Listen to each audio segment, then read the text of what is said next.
쌤송의 언어학 특강 정로환의 비밀. 여러분 안녕하세요.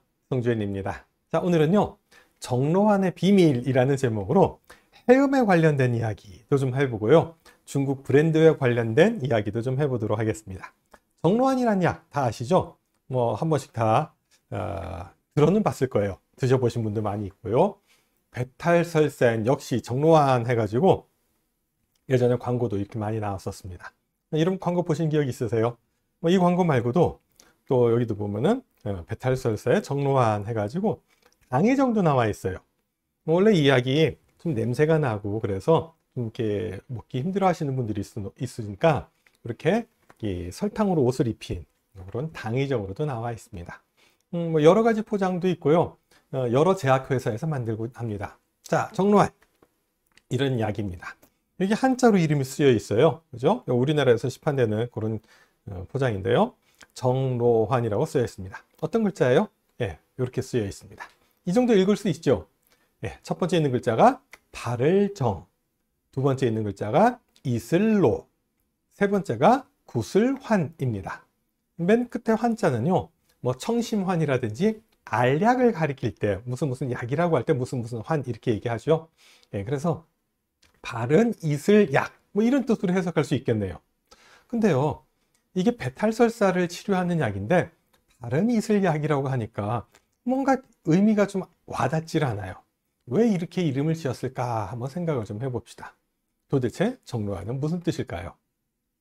제가 가끔 수업 시간에 퀴즈를 내면은 혹시 설사를 너무 많이 해서 맑은 물이 나올 정도로 심한 그런 증상이 있을 때 이거 먹으면 그게 이제 바르게 치료가 되니까 정로환 아닐까요?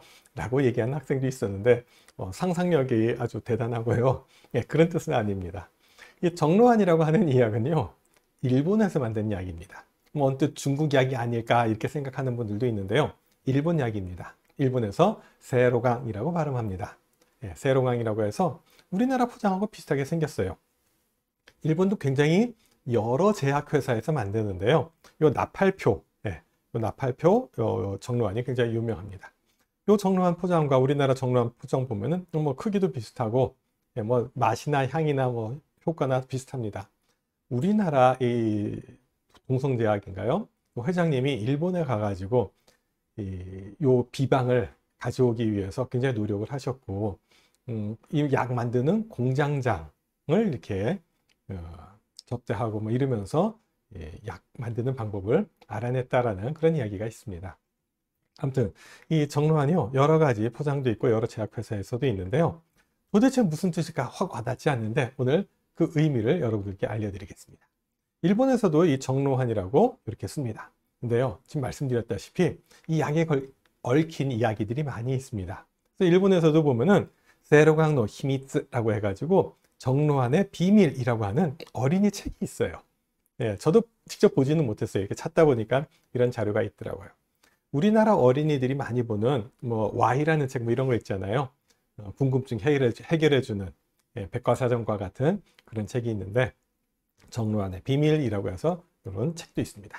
다음에 기회가 되면 좀 한번 더 일본 가서 찾아보고 싶은 그런 욕심이 있네요.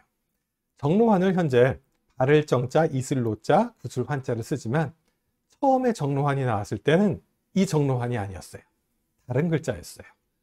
옛날에 쓰던 요 글자를 보여드리겠습니다. 여기 정로환, 좀 전에 글자와 조금 달라요. 뭐가 달라졌죠? 눈에 보이세요?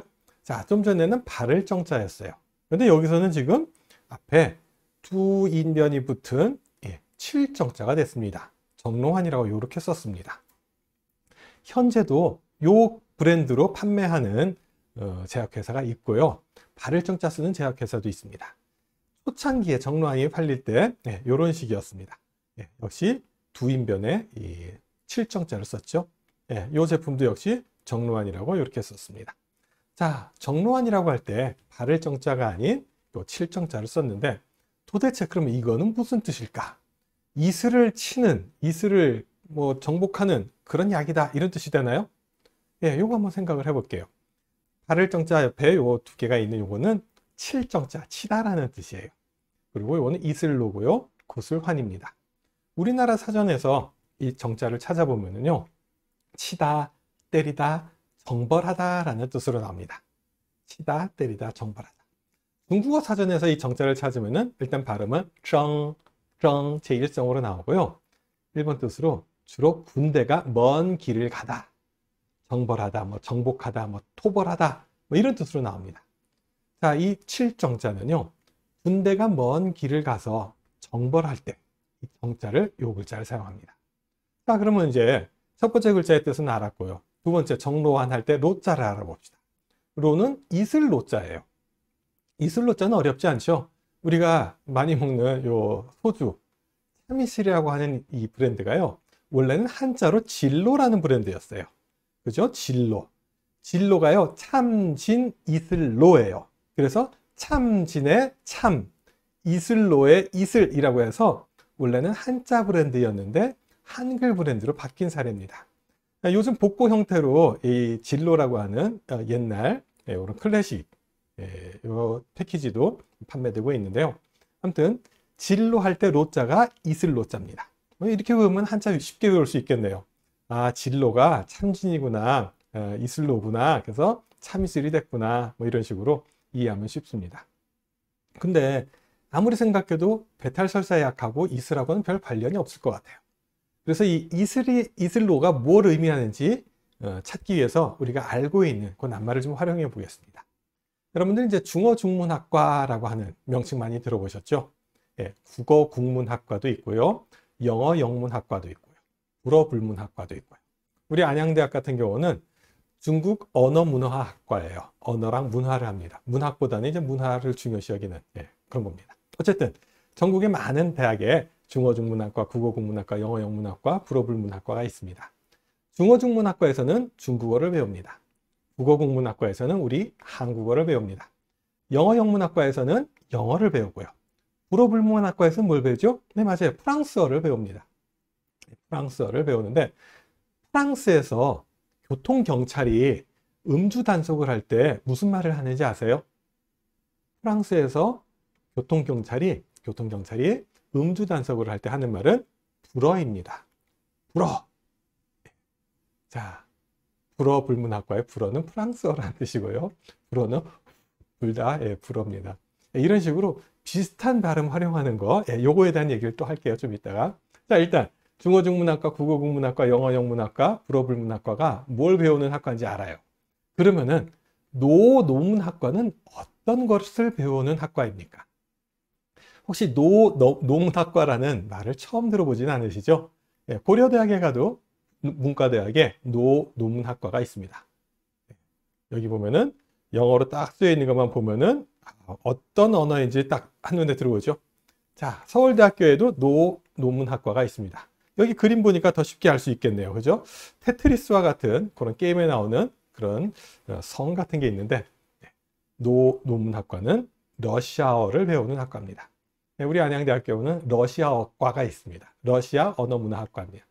자, 노문학과는 러시아어를 배웁니다. 아니, 노와 러시아어가 무슨 상관이 있지? 이렇게 생각할 수 있어요. 근데요, 러시아를 가리킬 때 한자로 이슬로자를 씁니다. 그래서 노문학과를 한자로 쓰면은 이렇게 됩니다. 노문학과. 이슬로자가 러시아를 뜻한다라는 거 알아주세요.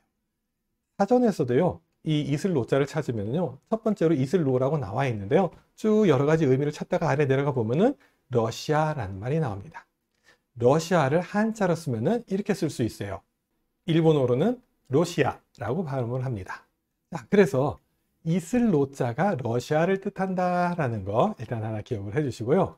정로환이 초창기에 어떻게 만들어졌는지 그거를 알 수 있는 광고 몇 컷 보겠습니다. 이런 광고가 있네요. 여기서 보면 옛날이라 그런지 새로 이쪽 오른쪽부터 썼어요. 정로환이라고 썼습니다. 이렇게 볼까요? 정로환. 그리고 보니까 군인들이 있고요, 우길기를 들고 있어요. 그죠? 자, 또 다음 사진 하나 볼까요? 여기도 이제 아마 군인인 것 같아요. 사령관인 것 같고, 여기도 우길기가 있고 군인 아저씨가 서 있습니다. 정로환이라고 쓰여 있고, 여기도 정로환이라고 되어 있네요. 자, 사진 요거 하나 더 볼까요? 여기도 있네요. 아주 급한 갑자기 오는 이 복통에는 정로환이다 이렇게 쓰여 있고요. 일장기와 우길기가 있고요. 군인처럼 보이는 좀 젊은 군인이 손에 동그라미 뭘 하나 들고 있어요. 여기도 정로환이라고 쓰여 있습니다. 정로환이 왜 이렇게 생겼지? 라고 생각할 텐데요. 처음에 만들어진 정로환이 이런 식이었어요.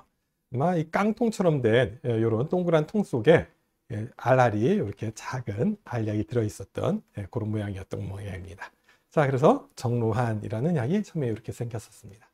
자, 지금 여러 가지 신문 광고나 이런 거 봤을 때 군인들이 진격하는 모습이 있고요. 정로환이라고 되어 있습니다. 그러면 이제 감이 오죠. 러일 전쟁 때 이 만주에서 러시아와 전쟁을 하던 일본군이요. 배탈설사로 무지하게 고생을 했어요. 그쪽 만주 쪽에 물이 안 맞았던지 물이 좀 안 좋았던지 군인들이 계속 배탈설사를 하니까 전쟁은 하지 못하고 병력이 굉장히 큰 손실을 입고 있었습니다. 그때 일본의 천황이 이 전쟁보다 이 배탈설사를 먼저 치료해야 되겠다. 이 치료제를 개발해라 라고 명령을 내린 거예요. 많은 제약회사들이 약을 개발했는데 그 중에서도요. 다이코 신약이라고 하는 곳에서 지사제를 개발했습니다. 설사 먹는 약. 그리고 이 약을 만주에 있는 이 관동군, 러시아와 싸우는 군대에게 보급을 했죠. 그랬더니 이 러일 전쟁에서 일본군의 배탈설사를 치료하면서 러시아랑 전쟁을 하는데 큰 공을 세운 약이다라고 해서 이 약을 칠정에 러시아를 의미하는 한자 로를 써서 정로환이라고 합니다. 그렇게 이름이 붙여지게 된 거예요. 그러니까 우리가 정로환이라고 얘기하는데 그 뜻을 보면은 러시아를 치는 약, 러시아를 정벌하는 약이라는 뜻이 되는 거예요. 과거부터 쭉 이 정로환의 포장지, 이 패키지를 보면은요, 1946년에 이렇게 썼었어요. 2차 대전이 끝난 직후까지도 이렇게 썼었는데 그 후에 49년에 보니까 발을정자 정로환이 됐네요. 그리고 54년에 이런 포장이었고요. 83년부터 지금도 이런 포장으로 되어 있습니다. 발을정자 정로환으로 이렇게 되어 있습니다. 2차 대전이 끝난 이후에 이제 세계 평화를 이제 되찾고 그런 상황에서 아직까지도 러시아를 치는 약이다라는 그 이미지가 안 좋은 거예요. 그래서 어떻게 된 거예요? 2차 대전 후에는요. 정로환이라고 고치게 된 거고요. 현재 정로환이라고 발을정자를 쓰지만 아직까지도 칠정자를 쓰는 제약회사가 있기도 있습니다. 자, 과거에는 러시아를 정벌하는 약이라고 이름을 지었지만 전쟁이 끝난 이후에는 그게 어떤 부정적인 현상이 있다 보니까 이걸 좀 다르게 좀 바꿔야 되겠다라고 해서 똑같은 발음으로 정로환이라고 세로강이라고 발음되는 이 발을정자를 쓰게 된 겁니다. 자, 정로환이라고 하는 약 정리를 해볼게요. 원래는 칠정자, 러시아 러자 해가지고 러시아를 치는 약이라는 뜻이었는데 부정현상을 없애기 위해서 발을정자로 바꿨습니다. 한국어에서 정로환 발음 똑같습니다. 일본어로 세로강 똑같습니다. 중국어에서는요. 정루완이라고 발음하고요. 발을정자인 경우는 정루완 사성으로 조금 바뀌었죠. 근데 이 약이 효과가 좋아가지고요. 굉장히 유명하니까 영어로 세로강이라고 써가지고 판매되기도 있고요. 우리나라도 여러 개 제약회사에서 만들고 있습니다. 정로환은요 고유명사가 아니라 우리나라에서 거의 이제 일반 명사처럼 쓰이는 그런 약 이름입니다. 일본에서도 보면은 이 정로환의 역사에 대해서 북방 영토를 정복하기 위해 가지고 만든 약이다라는 식으로 이런 설명들을 볼 수 있습니다. 자, 오늘 설명드린 것 정로환의 그 두 글자는요 발음이 같은 발음이에요. 중국어에서 이런 것을 시에인 해음이라고 합니다. 해음 요 글자를 우리말로 읽으면 해음이고요. 중국어로 읽으면 시에인이라고 합니다. 시에인은 같거나 비슷한 발음을 얘기해요. 우리나라 말로 좀 설명을 좀 간단하게 쉽게 설명을 좀 드려볼게요. 예를 들어서 이런 영화 포스터 있어요. 봄날은 간다라는 포스터예요. 근데 자세히 보세요. 봄날은 간다가 아니고 여기서 뭐라고 쓰여 있어요? 복날은 간다라고 쓰여 있습니다. 여기 보면은 복날은 간다. 봄날은 간다, 복날은 간다. 분명히 다른 발음이지만 비슷해요. 중국어에서요. 같은 발음도 해음이라고 하지만 비슷한 발음도 해음이라고 합니다. 봄날과 복날 요 정도 차이 나는 발음을 해음이라고 할 수 있어요. 이 영화 포스터 보면 재밌는 게 많아요. 이 봄날을 복날로 바꿔놓은 거 말고도요. 여기 보면은 이영애가 이렇게 얘기하나요? 보신탕이 그렇게 좋으니? 라고 물으니까 식성이 어떻게 변하니? 뭐 이렇게 글자가 나와 있고요. 여기 옷에 보면은 털 달린 모자가 있어요. 요 아래 네 목에 그거 개털이지? 라고 하니까 뭐 이렇게 대답하는 이런 재미있는 표현들도 있습니다. 자, 해음을 이용하면은요, 수수께끼나 뭐 재미있는 아재 개그, 뭐 유머 이런 것들을 만들 수가 있고요. 광고에서 많이 활용하는 기법이기도 합니다. 자, 요 그림도 하나 봅시다. 밤에 이 꼭지 부분을 이렇게 잡고 있는데요. 이 그림의 제목은 뭘까요? 이 그림은요, 이 밤의 끝을 잡고, 이 밤의 끝을 잡고. 우리말에서 밤하고 밤, 뭐 장단의 차이가 있습니다만, 뭐 거의 구별 안 하고 사용하고 있죠. 이런 식으로 같은 발음, 이런 걸 해음이라고 합니다. 자, 중국어 사례 몇 개 볼게요. 요거 제가 예전에 북경에서 유학할 때 찍은 사진인데요. 여기 보면은 随时随地吃个饱 이렇게 되어 있어요. 随时随地吃个饱 언제 어디서나 吃个饱 햄버거 하나 드세요 라는 뜻으로 되어 있어요. 吃个饱라는 말을 보면은 吃一个汉堡라는 뜻이에요. 근데 요 饱자에 땡땡 이렇게 찍어 놨잖아요. 이런 경우는 특별한 의미가 있는 것을 의미합니다. 여기서 吃个饱라는 말은 배불리 먹는다의 뜻의 吃个饱와 발음이 같아요. 한바오 할 때 바오와 吃饱了 할 때 바오가 발음이 같기 때문에 吃个饱라는 말이 여기서 보면은 뭐 언제 어디선지 뭐 가볍게 햄버거 하나 드세요 라는 얘기인데, 언제 어디서든지 이 햄버거 하나로 배불리 드세요. 그만큼 뭐 꽉 찼다, 뭐 하나만 먹어도 배불리다 라는 그런 의미가 담겨 있는 광고입니다. 자, 또 한 가지 볼까요? 이건 북경 공항에서 예전에 찍은 건데요. 좀 오래된 사진이에요. 여기 보면은 无限你的表现, 그다음에요 无限你的移动이라고 되어 있습니다. 글자 보이세요? 여기요. 无限你的表现, 无限你的移动. 자, 좀 큰 글씨로 보여드릴까요? 여기 보면은 이렇게 되어 있어요. 이게 무선 인터넷을 광고하는 그런 노트북 광고인데요. 무선으로 된 너의 표현, 그리고 무선으로 된 너의 이동이란 뜻인데요. 무선으로 하니까 마음껏 표현하고 마음껏 갖고 다녀라 이런 의미예요. 근데 여긴 또 다른 의미가 숨어 있습니다. 우시엔이라고 하는 이 말은요, 무한하다의 무한과 발음이 같아요.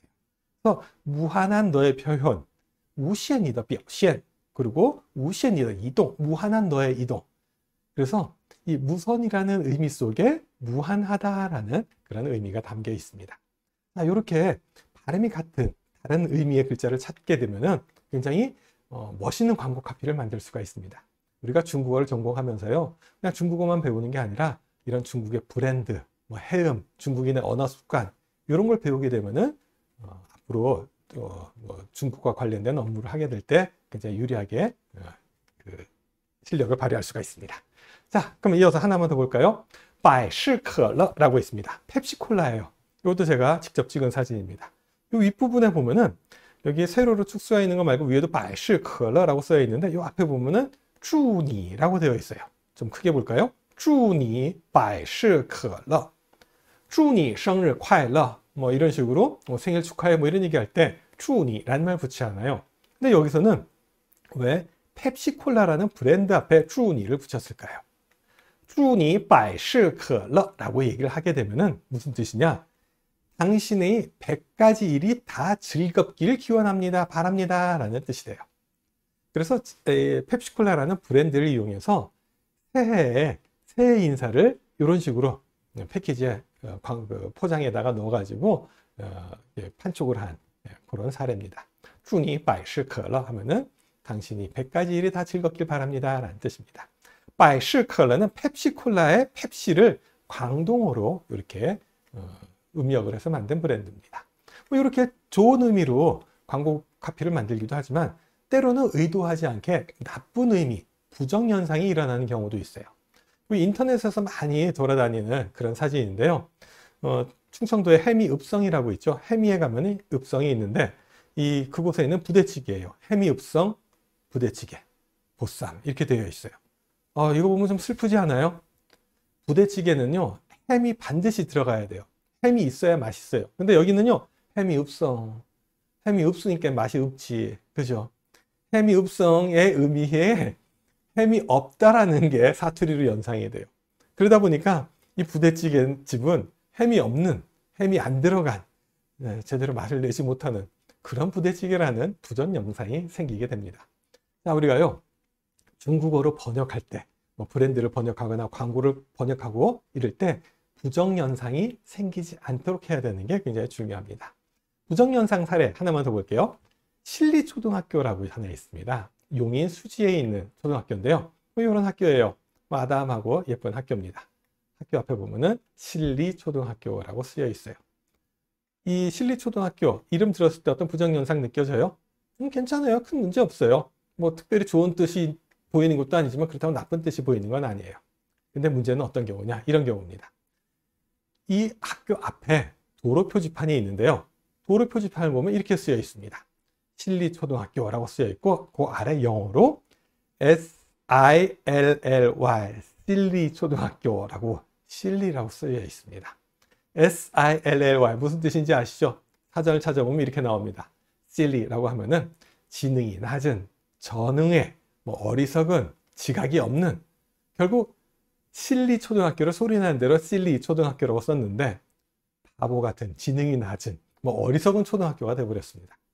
이제 문제점을 발견하고 도로 표지판에 이 silly라는 단어를 신리라고 이제 고쳐서 써놓긴 했는데, 우리가요 브랜드를 만들 때 그리고 뭘 번역할 때 이런 부정 현상이 생기지 않도록 주의해야 됩니다. 브랜드는 굉장히 중요합니다. 브랜드가 생명력을 갖고 있습니다. 名牌就是生命力. 이분 누군지 아시죠? 예, 원자보 예전에 총리입니다. 중국名牌라고 하는 잡지에서 이 브랜드의 중요성에 대해서 강조한 그 내용을 이제 소개한 그런 내용인데요. 원자보라고 하는 이 총리께서 名牌就是生命力. 브랜드가 바로 생명력이다. 브랜드가 중요하다라는 걸 강조하셨습니다. 예, 원자보라고 하는 이분이요. 예, 굉장히 유명한 분이에요. 저도 이분하고 찍은 사진이 하나 있습니다. 사스 시절에 제가 점심시간에 점심 먹고 들어오는 길에 사람이 몰려 있어서 가봤더니 예, 여기 안경 쓰고 마스크하고 있는 이 인물이 바로 접니다. 예, 원자보 총리께서 오셨어요. 북경대학에. 그래서 뜻하지 않게 같이 서 있는 사진이 찍혀가지고 중국 신문에 한번 나온 적이 있습니다. 아무튼 이분이 브랜드에 대해서 굉장히 강조를 하셨는데요. 브랜드란 무엇이냐? 브랜드는요, 이 가축, 이 소 있잖아요. 내 소다라는 식으로 이렇게 불도장 찍어서 표시하는 거 있잖아요. 브랜드의 어원은요, 노르웨이어로 태우다라는 의미에서 왔습니다. 자신의 가축을 식별하는 수단이에요. 현재는요, 이 브랜드는요, 소비자 마음속에 자기 상품, 자기 서비스를 각인시키는 게 바로 브랜드입니다. 단순한 상표가 아니에요. 브랜드의 정의를 하나 볼게요. 메타 브랜딩이라고 하는 회사에서 내린 정의인데요. 기업의 제품이나 서비스를 식별하고 경쟁자의 제품이나 서비스와 차별화하고 소비자의 마음속에 가치 있게 느끼게 하는 경험적 상징 체계를 말한다. 말이 좀 어렵긴 한데요. 단순히 그냥 상표가 아니라 기업이 가지고 있는 제품, 서비스를 차별화하면서 소비자 마음속에 이렇게 각인시키는, 소비자가 느끼고 경험하게 해주는 그런 걸 브랜드라고 한다는 얘기예요. 중국의 브랜드 가운데 유명한 브랜드가 하나 있습니다. 요거예요. 후구야오지오, 호골 약주입니다. 한자 보면 바로 알겠죠? 호랑이 뼈로 만든 약주예요. 중국은요, 여러 가지 약이 많이 있는데요. 호랑이 뼈로 만든 약술이 있습니다. 후구야오지오 할 때 야오자, 번째자로 쓰면 이렇게 되지만 약자로 쓰면 이렇게 되죠. 여기는 뼈가 들어갑니다. 근데 그냥 뼈가 아니라 호랑이 뼈가 들어갑니다. 호랑이 뼈가요, 굉장히 약효가 좋다라는 그런 연구 결과도 나와 있습니다. 또 이 약을 보면은, 이 약주를 보면은 아래 이렇게 한약처럼 까만 약병이 이렇게 약술이 들어있는 이런 약인데요. 호골약주예요. 호구야오지오. 호골약주에 대해서 좀 알아볼게요. 호골은 호랑이 뼈를 얘기합니다. 뻥시, 이 신경통이라든지 뭐 관절의 경직, 통증 또는 이 약한 근골을 강화하는 데 효과가 있다고 합니다. 호랑이 뼈가요. 주성분은 이제 칼슘과 단백질인데요. 이 양리작용으로 관절염에 이 소염 작용이 있다는, 이렇게 염증을 줄여주는데 효과가 있다는 연구 결과도 나와 있습니다. 그래서 이 호랑이 뼈를 이제 약재로 사용을 하죠. 근데 문제는 뭐냐? 멸종 위기에 처한 야생 동식물은요, 국제거래에 관한 협약에 따라서 현재 제품의 판매와 유통, 가공이 불가능합니다. 그러니까 중국에서 오랜 세월 동안 호랑이 뼈로 만든 이 호골 약주를 이제는 만들어 팔 수가 없는 상황이에요. 이 제조와 판매가 불가능해졌습니다. 북경 동인당이라고 하는 이 회사에서는 너무 아까운 거예요. 잘 팔리고 아주 유명한 내놓을 만한 그런 브랜드인데 호골 약주를 팔 수 없게 됐습니다. 그러니 어떻게 해요? 그래서요, 호랑이 뼈를 넣지 못하니까 호랑이 뼈를 빼고 다른 성분을 넣어서도 팔 수는 있는데 그렇다고 이걸 호골 약주라고 부르면 안 되잖아요. 브랜드를 버리긴 너무 아까워요. 그래서 어떻게 했느냐? 호골 약주의 이름을 바꿨습니다. 어떻게 바꿨는지 아세요? 네, 보여드릴게요. 이렇게 바꿨어요. 후구야오지요. 호랑이 호자에서 보호하다 할 때 호자를 썼어요. 뼈를 보호하는 약주로 바꾼 거예요. 한자자로 쓰면 이렇게 됩니다. 후구야오지요. 드라마 너무 브랜드 이름을 너무 멋있게 바꾸지 않았어요? 자, 호골 약주, 호랑이 뼈 약술이라는 말을 뼈를 보호하는 약술이라는 말로 바꿨습니다. 그래서 과거에는 호골주, 호골약주라는 이 약이 팔렸었습니다. 그죠? 범호자를 딱 써놓고 호골주, 호골약주. 근데 현재는 호골약주라고 이렇게 보호할 호자를 써서 판매를 하고 있고요. 뭐 자매품이 될까요? 이런 식으로도 지금 판매를 하고 있어요. 장골약주입니다. 한 壮하게 해주는 거예요. 壮구야오지라는 식으로 장골약주라고 또 이렇게 이름을 바꿔서 판매를 하고 있습니다. 호골약주는 꽤 유명합니다. 북한에도 호골약주가 있어요. 북한에서 파는 거는 범뼈 관절염 약술 이렇게 되어 있네요. 그래서 호랑이가 이렇게 그려져 있고 42도 호골약주는 관절염이라든지 이런 데 효과가 있다라는 거 하나 알아둡시다. 자, 마지막 사례 하나만 보고 이제 마무리할게요. 마츠다 자동차라고 있습니다. 일본 자동차입니다. 뭐 유명한 브랜드예요.